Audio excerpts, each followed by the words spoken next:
നമസ്കാരം. ഇന്നലെ principal sessions കോടതി എറണാകുളം ഹണി വർഗീസ് ജഡ്ജ് സുപ്രധാനമായ വിധി പ്രഖ്യാപിക്കുകയുണ്ടായി.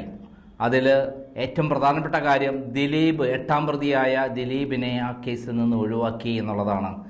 6 പ്രതികൾ, 1, 2, 3, 4, 5, 6 പ്രതികൾ മാത്രമാണ് അതിൽ പ്രതികളായി വന്നത്. അതായത് 1ാമത്തെ പ്രതി എന്ന് പറയുന്നത് പൾസർ സുനിയാണ്, 2ാം പ്രതി എന്ന് പറയുന്നത് മാർട്ടിൻ ആൻ്റണിയാണ്, 3ാം പ്രതി എന്ന് പറയുന്നത് ബി മണികണ്ഠനാണ്, 4ാം പ്രതി എന്ന് പറയുന്നത് VP വിജീഷാണ്, 5ാം പ്രതി എന്ന് പറയുന്നത് H സലീം, വടിവാൾ സലീം എന്ന് പറയുന്ന, പിന്നെ 6 പ്രദീപ്. ഈ 6 പ്രതികൾക്കെതിരെയാണ് ഇന്നലെ ജസ്റ്റിസ് ഹണിയം വർഗീസ് ജഡ്ജ് അവർ കുറ്റം ചെയ്തിട്ടുണ്ട്, ശിക്ഷാർഹരാണ് എന്ന് പറഞ്ഞുകൊണ്ട് വിധി പ്രഖ്യാപിച്ചത്. എന്നാൽ ബാക്കിയുള്ള ആളുകളെ വെറുതെ വിടുകയായിരുന്നു. ആരൊക്കെയാണത്? ഒന്ന്, ഏറ്റവും പ്രധാനപ്പെട്ട ആൾ P ഗോപാലകൃഷ്ണൻ എന്ന് പറയുന്ന ദിലീപ് ഗൂഢാലോചന നടത്തിയെന്ന് തെളിയിക്കാൻ കഴിഞ്ഞില്ല എന്നുള്ളതാണ് അത് പ്രധാനപ്പെട്ട കാര്യം. അതായത് ദിലീപിനെതിരെ ഗൂഢാലോചന തെളിയിക്കാൻ പറ്റിയില്ല എന്നുള്ളതാണ് പറഞ്ഞത്. അതേപോലെ ചാർലി തോമസ് 1ാം പ്രതിയെ സംരക്ഷിച്ചതിന് തെളിവില്ല എന്നുള്ളതാണ്. 3ാം പ്രതി സനിൽകുമാർ മേസ്ത്രി സനിൽ എന്ന് പറയുന്ന ആൾ കൊട്ടേഷൻ തുക ലഭിക്കാൻ ദിലീപിനെ ഭീഷണിപ്പെടുത്താൻ സുനിലിനെ സഹായിച്ചെന്ന കുറ്റം കൊട്ടേഷൻ തെളിയിക്കാതെ വന്നതോടെ നിലനിൽക്കില്ല, പോക്സോ കേസിൽ റിമാൻഡിൽ തുടരും. പിന്നെ ജി ശരത്ത് ദിലീപിനെ സഹായിക്കാൻ തെളിവ് നശിപ്പിച്ചതിന് തെളിവില്ല. അങ്ങനെ 4 പേരെ വെറുതെ വിട്ടു, 6 പേരെ ശിക്ഷിച്ചു. ഈ ഇറങ്ങിയ ശേഷം നമ്മുടെ ദിലീപ് പറഞ്ഞൊരു പ്രധാനപ്പെട്ട കാര്യമുണ്ട്. ഇതിൻ്റെ ഗൂഢാലോചന തുടങ്ങിയത് മഞ്ജു വാര്യർ ഒരു ചടങ്ങിൽ വെച്ച്, WCCയുടെ ചടങ്ങിൽ വെച്ച് പ്രഖ്യാപിച്ചത് ക്രിമിനൽ ഗൂഢാലോചന നടന്നിട്ടുണ്ട് എന്ന് പറഞ്ഞ മുതൽക്കാണ് തന്നെ ക്രിമിനൽ ഗൂഢാലോചന കേസിൽ പെടുത്തിയത് എന്നാണ്. അതായത് അർത്ഥം ഇവർ തമ്മിലുള്ള വൈരാഗ്യം വളരെ മൂർച്ഛിച്ചതിൻ്റെ ഏറ്റവും വലിയ ലക്ഷണമാണത്. നേരത്തെ ഭാര്യയായിരുന്നു മഞ്ജു വാര്യർ, അതിനുശേഷമാണ് കാവ്യ മാധവ് ഭാര്യയായി വന്നത്. കാവ്യ മാധവുമായുള്ള ബന്ധങ്ങൾ അപ്പോൾ അറിഞ്ഞുകൊണ്ടിരുന്നത് അതിജീവിതയായ നടി വഴിയായിരുന്നു. ഈ നടിയും സത്യത്തിൽ ദിലീപുമായി അടുത്ത ബന്ധമായിരുന്നു. എന്നാൽ തന്നേക്കാളധികം കാവ്യ മാധവുമായിട്ടുള്ള ബന്ധമാണ് മുന്നോട്ട് പോകുന്നതെന്ന് അവർ തിരിച്ചറിഞ്ഞ അതിജീവിത അത് കൃത്യമായി കൂടെ നിന്ന് എല്ലാം ചോർത്തിയെടുത്ത് മഞ്ജു വാര്യരെ അറിയിച്ചു എന്നുള്ളതാണ് അന്നുണ്ടായുള്ള പ്രചരണം. എന്നാൽ ഇതൊന്നല്ല, വേറൊരു പ്രധാനപ്പെട്ട കാരണമുണ്ട്. മഞ്ജു വാര്യരും അതേപോലെ ഗോപാലകൃഷ്ണൻ എന്ന് പറയുന്ന ദിലീപും തമ്മിൽ തെറ്റാൻ കാരണം. അതിന് പ്രധാനപ്പെട്ട കാരണം ദിലീപ് ഗൾഫിൽ യാത്ര ചെയ്തപ്പോൾ ആ സന്ദർഭത്തിൽ ഗർഭിണിയായ മഞ്ജു വാര്യർ, അതായത് ദിലീപിൻ്റെ 2ാം കുട്ടിയുടെ അമ്മയായ മഞ്ജു വാര്യർ, കുട്ടി എന്ന് പറഞ്ഞാൽ ഗർഭിണിയായിരുന്നു. ആദ്യത്തെ കുട്ടി ജനിച്ചു. 2ാമത്തെ കുട്ടിയുടെ അമ്മയായ മഞ്ജു വാര്യർ ദിലീപിനെ അറിയിക്കാതെ ഗർഭചിത്രം നടത്തി എന്ന് പറയുന്നൊരു സംഭവമാണ്. തൻ്റെ 2ാമത്തെ കുഞ്ഞിനെ കൊന്നതറിഞ്ഞ്, അതായത് ഭ്രൂണ അവസ്ഥയിൽ തന്നെ കൊന്നതറിഞ്ഞ്, അതിനെ ഇല്ലാതാക്കി അറിഞ്ഞ് ദിലീപ് ഉറക്കെ പൊട്ടിക്കരഞ്ഞു. ദിവസങ്ങളോളം കരച്ചിൽ തിന്നു. അദ്ദേഹത്തിന് മാനസിക വിഭ്രാന്തി ഉണ്ടായി എന്നുള്ളതാണ് അദ്ദേഹത്തിൻ്റെ സുഹൃത്തുക്കൾ പറഞ്ഞത്. എന്തായാലും ദിലീപും മഞ്ജു വാര്യരും തെറ്റാൻ കാരണം തൻ്റെ 2ാമത്തെ കുഞ്ഞിനെ, അതായത് ഭ്രൂണാവസ്ഥയുള്ള തൻ്റെ 2ാമത്തെ കുഞ്ഞിനെ ദിലീപ് അറിയാതെ സ്വന്തം ഭാര്യയായ മഞ്ജു വാര്യർ ഹോസ്പിറ്റലിൽ പോയി ടെർമിനേറ്റ് ചെയ്തു, ഇല്ലാതാക്കി എന്നുള്ളതാണ് യഥാർത്ഥ സത്യം. ഇത് ഞാൻ പറയുന്നതല്ല, വീണ്ടും പറയുന്നു, ഇത് കോടതി രേഖയാണ്.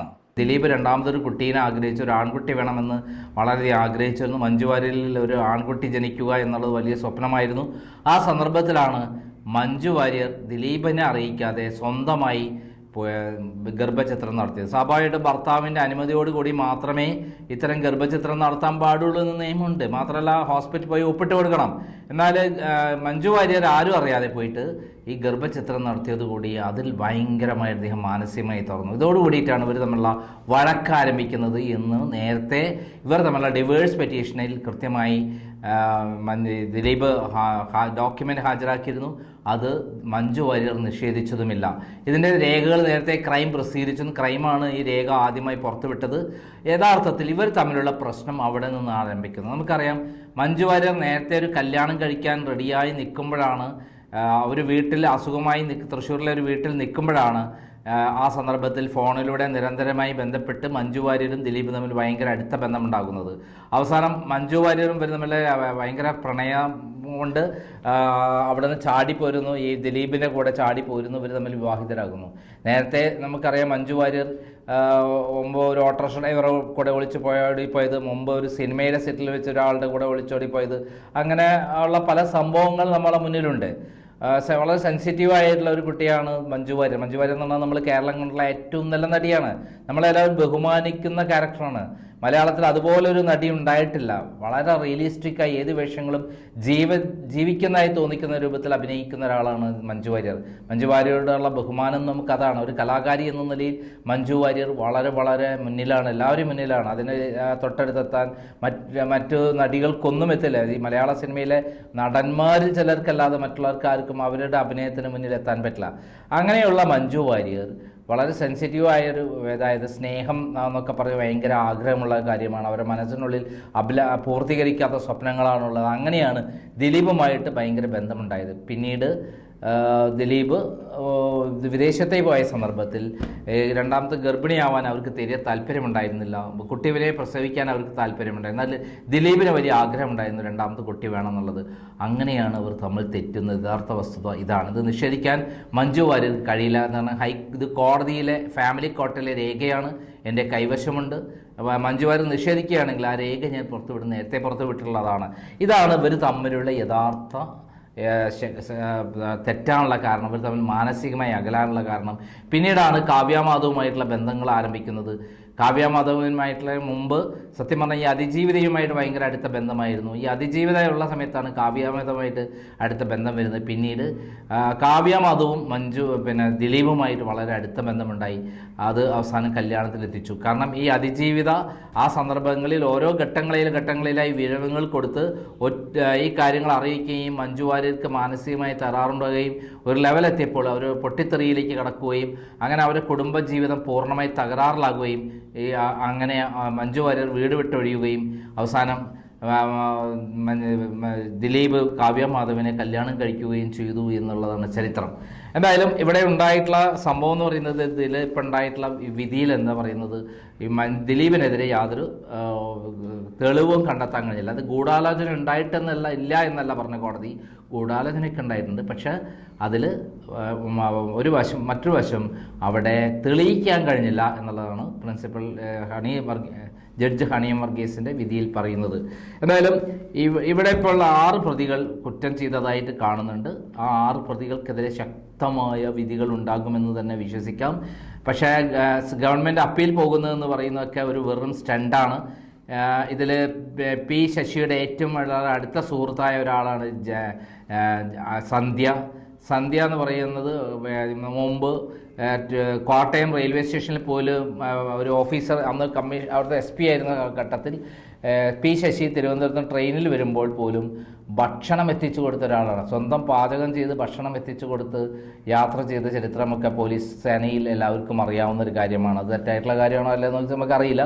എന്തായാലും ബി സന്ധ്യയും പി ശശിയും തമ്മിലുള്ള ഭയങ്കര ബന്ധമുണ്ട്. അങ്ങനെ വരുമ്പോൾ ഈ കേസ് അട്ടിമറിച്ചത് ബി സന്ധ്യയും ക്രിയേറ്റ് ചെയ്തത് ഇവർ തമ്മിലാണോ എന്ന് നമുക്കറിയില്ല. എന്തായാലും പി ശശിയുടെ കൈകൾ ഈ കേസിലും പിന്നിലുമുണ്ട്. ഇത് തെളിയിക്കാതെ വന്നതിൽ പോലീസിന് ഭയങ്കരമായ ഡാമേജാണ്. നമ്മുടെ ദിലീപ് ഇങ്ങനെയൊരു ഗൂഢാലോചന നടത്തിയിട്ടില്ല എന്നുള്ള കാര്യമൊന്നും കോടതി പറഞ്ഞിട്ടില്ല. പക്ഷേ തെളിവില്ല എന്നുള്ളതാണ് യഥാർത്ഥത്തിൽ പറഞ്ഞിരിക്കുന്നത്. രാമൻപിള്ളയുടെ വാദം കഴിഞ്ഞപ്പോൾ തന്നെ കൃത്യമായി മനസ്സിലാക്കിയിരുന്നു ഈ കേസിൽ ദിലീപ് രക്ഷപ്പെടുമെന്നുള്ള കാര്യത്തിൽ സംശയമില്ല എന്നുള്ള കാര്യം നേരത്തെ ഞാൻ അറിഞ്ഞിരുന്നു. കാരണം അത്രയും ശക്തമായ രൂപത്തിലാണ് രാമൻപിള്ള വാദം നടത്തിയത്. വാദത്തിൽ കൃത്യമായി പറഞ്ഞാൽ ദിലീപിനെ ശരിക്കും കണക്ട് ചെയ്യാവുന്ന കൃത്യമായ തെളിവ്, മൊഴികളോ രേഖകളോ എന്തെങ്കിലും ഡിജിറ്റൽ രേഖകളോ ഒന്നും തന്നെ ഉണ്ടായിരുന്നില്ല എന്നുള്ളതാണ് സത്യം. അതുകൊണ്ടാണ് ഗൂഢാലോചന കേസിൽ ഗൂഢാലോചനയ്ക്ക് അദ്ദേഹം കുറ്റമുക്തനായി മാറിയിരിക്കുന്നത് എന്നുള്ളതാണ് സത്യം. എന്തായാലും ജഡ്ജ് ഹണിയം വർഗീസിന്റെ സുപ്രധാന വിധിക്ക് നമുക്ക് കാത്തിരിക്കാം. ജഡ്ജ് ഹണിയം വർഗീസിനെ കുറിച്ചുള്ള ഒരു വീഡിയോ കൂടി ഞാൻ ചെയ്യുന്നുണ്ട്. ഞാനും എൻ്റെ ഒരു കേസിൽ അവർ എന്നെ 34 ദിവസം ശിക്ഷിച്ചിട്ടുള്ള, ജാമ്യം തരാതെ ശിക്ഷിച്ചിട്ടുള്ളതാണ്. ആദ്യം അവരെല്ലാം റിമാൻഡ് ചെയ്തത്.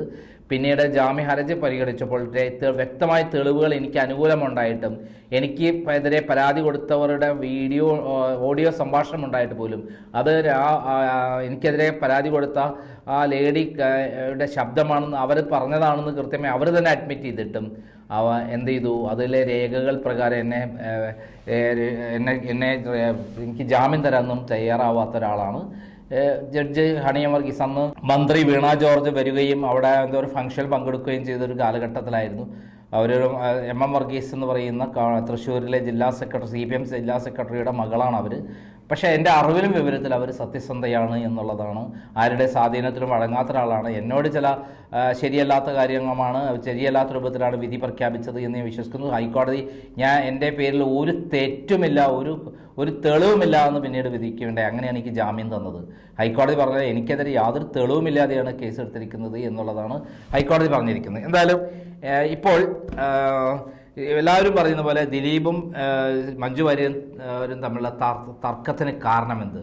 ആ കുഞ്ഞ് ഭ്രൂണം നശിപ്പിച്ചത് തന്നെയാണ് മഞ്ജു വാര്യർ. ആ ദിലീപിൻ്റെ ഭ്രൂണം നശിപ്പിച്ചത് തന്നെയാണ് ഈ സത്യത്തിൽ ഇവിടെ മഞ്ജു വാര്യരും തമ്മിലുള്ള യഥാർത്ഥ പ്രശ്നം. അതായത് സ്വന്തം കുഞ്ഞിനെ കൊന്നു എന്നുള്ളതാണ് യഥാർത്ഥത്തിൽ മഞ്ജു വാര്യരുടെ പേരിലുള്ള യഥാർത്ഥ പ്രശ്നം. അതിൽ മാനസികമായി ഭയങ്കര തകരാറിലായിരുന്നു ദിലീപ്. കാരണം തൻ്റെ രണ്ടാം കുഞ്ഞിനു വേണ്ടി കാത്തിരുന്ന ദിലീപിന് കേട്ടത് അത് ഗർഭചിത്രം നടത്തി എന്നുള്ളതാണ്, ആരുടെ അറിവില്ലാതെ, ദിലീപിൻ്റെ അറിവില്ലാതെ. അതാണ് യഥാർത്ഥ സത്യമെന്ന് ഞാൻ വെല്ലുവിളിച്ചുകൊണ്ട് പറയുന്നു. അതിന് തെളിവുകൾ ഹാജരാക്കാൻ ഞാൻ റെഡിയാണ്. കോടതിയിൽ അഫിഡവിറ്റ് ഉണ്ട്. ആ അഫിഡവിറ്റിനെ ദിലീപ് ഹാജരാക്കിയ അഫിഡവിറ്റിൽ പറഞ്ഞതിനെ ചാലഞ്ച് ചെയ്യാൻ ഒരു കാരണവശാലും മഞ്ജു വാര്യർ റെഡിയായില്ല എന്നുള്ളത് കൂടി വളരെ പ്രധാനപ്പെട്ടതാണ്. പിന്നെ മദ്യപാനത്തെ പറ്റിയുള്ളതൊക്കെ അവരുടെ പേഴ്സണൽ കാര്യങ്ങളാണ്. മഞ്ജു വാര്യർ മദ്യപാനം നടത്തി എന്നൊക്കെ പറയുന്നത് വേറെ കാര്യം. ഇതൊക്കെ കോടതി രേഖയാണ് കേട്ടോ പറയുന്നത്, അല്ലാതെ വെറുതെ എന്തെങ്കിലും പറയുന്നതല്ല. നന്ദി, നമസ്കാരം.